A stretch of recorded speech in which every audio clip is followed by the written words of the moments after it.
look back at what happened against St. John's, any takeaways? Jabril mentioned transition defense. Yeah, I mean, they're a team where you have to take something away. You can't let them get out in transition and then execute and hit shots in the half court. And we let them do both. And when they do that, they're a very good offensive team. And so, you know, it was just, you know, and then at the other end, we can't have multiple people that have bad days at the same time. And so that's what happened. How do those lessons apply to discipline? Well, I mean, I think it's about us. You know, I think it's about us. I mean, their teams, believe it or not, are very similar in that Butler's very good in transition. Very good in transition. It can hurt you a lot of different ways. And so we just have to be a little more attentive. John, back in the fall, you said this team had a chance to be really pretty good with Josh coming back and the freshmen. Now that we're almost at the end of the regular season, you felt like they really have performed the way you hoped? Well, you always hope for more, but I do think we're pretty good. What have you liked best about how this team has played this year? We have different pieces. We can play different ways. We're versatile. Looking back on the last 4 times you played Butler, even going back to last season, they've all been pretty close, up to and including the game 3 from Isaac. Do you see this game being another close one? And if so, whose hands do you want the ball in the last second if it comes down to that? Yes.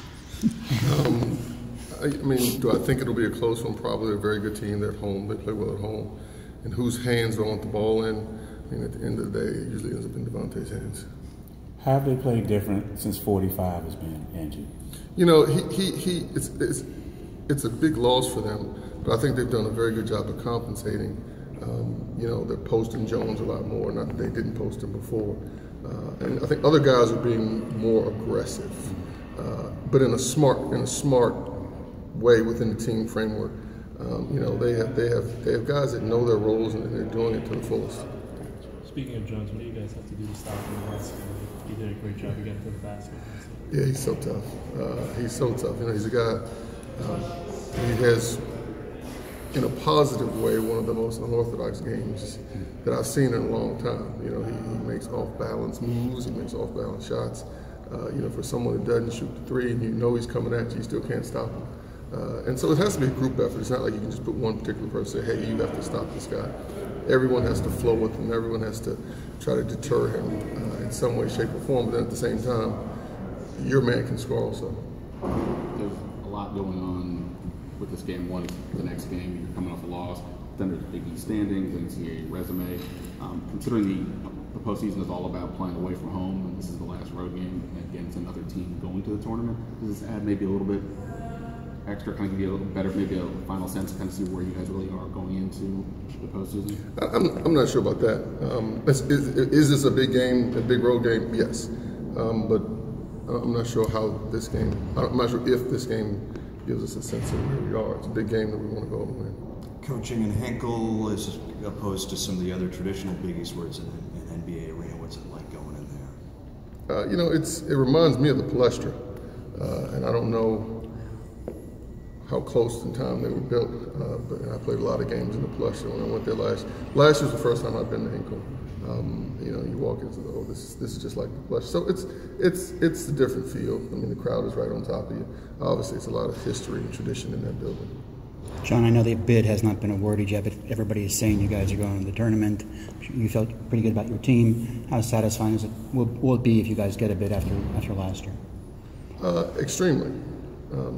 You know, extremely. Last year, you know, we didn't make the NCAA tournament, but we still fortunate to make the NIT, still make the postseason. But going to the tournament it'll be satisfying, yes.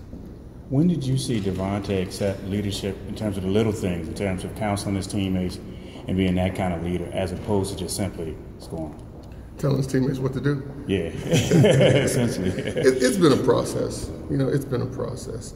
You know, they respect him, he respects them, you know, and so, you know, sometimes you can think being a leader is just yelling at guys, which is not the case at all. But it's been an evolution for him, and I think he's done a very good job of understanding, you guys all heard me say this, understanding when he has to score and when to, and accepting that I also have to get other people's shots and when to do that.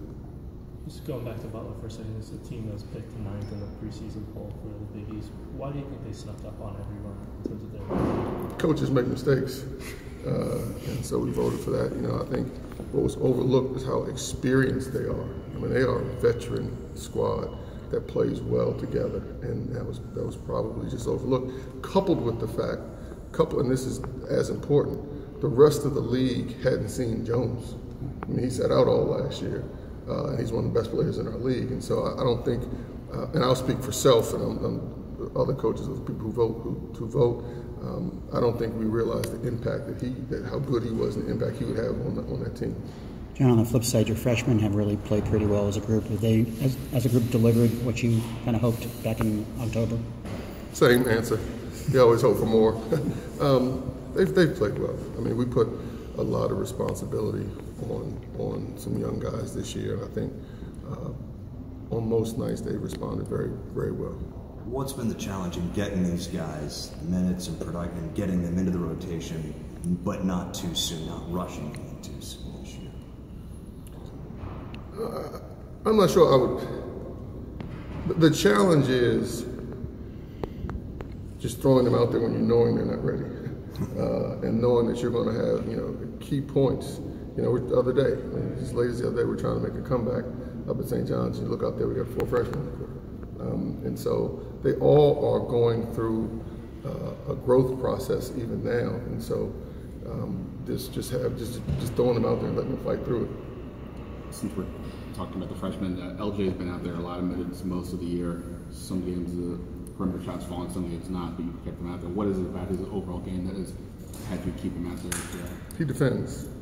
I mean, he defends. I mean, people, especially because of how he started off, talk about LJ's offense. And LJ's offense he is a very good offensive player, but you know, he's not someone that you notice him getting a bunch of steals, but he keeps his body in front of his man every night. And so, you know, normally his guy has a difficult time scoring, and the average fan may not notice, because you notice Aaron Bowen running through there getting all those steals and breakaway. You don't notice that LJ just his man is here, he's right here all the time. He fights over screens, he keeps coming. So that's what's kept him out there, is his defense. As you guys get closer to the postseason, obviously it becomes more important to just take kind of one game at a time, focus on the next game. Who sets that tone on your team? Is it your staff? Is it the seniors? Is it just kind of an individual mentality that everybody has to take for themselves? Well, I mean, anyone who's been to more than 2 of these things realize that's all we talk about. Next game, next game, next game, next half, next possession. So I mean, that's how we approach it. I don't know. I think that's the whole program sets that tone, I think. Anything else for Coach? Thanks, John. Thanks, everybody. Thanks,